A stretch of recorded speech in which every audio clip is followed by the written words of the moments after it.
Hey guys, welcome back to my channel Incremental Nova. It's lovely to have you. Let me do a very quick unboxing of my new Frogskin custom sunglasses. Again, in the previous video I did a Frogskin Lite, same color, but it was a Frogskin Lite design. This one is polarized version of the same sunglasses, but that comes in standard Frogskin frame.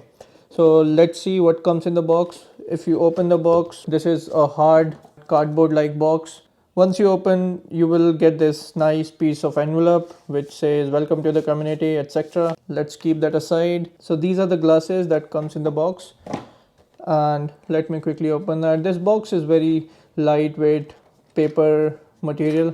They have definitely looked into the environmental side of it. No plastic, nothing is there. Once you open the box, you will get the Oakley custom logo on the cloth that it comes with. Again, custom. It's hard to miss that these are custom pair of sunglasses because they brand it everywhere. Even on this box you will see that it is custom. I mentioned that in the previous video. And one other thing that comes in the box is just the manual.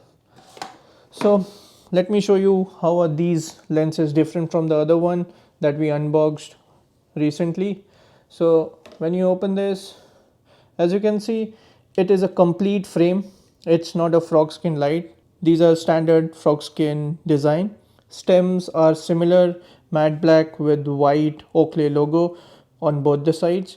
It's really light, I would say.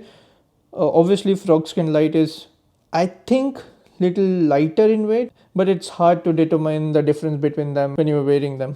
So only difference between my Frogskin and Frogskin Lite sunglasses is that, first of all, the frame. You can see light on the left hand side.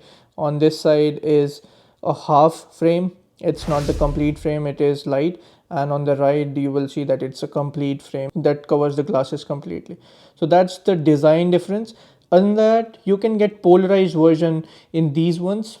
That's the only difference. This is polarized prism lens. In this one, the light one, you don't get polarized prism lens. So that's the difference. I just wanted to make a very quick short video about that. There you have both the sunglasses. You can see the difference. Alright guys, if you like this video, give it a thumbs up, subscribe to my channel for more such content. See you in the next one.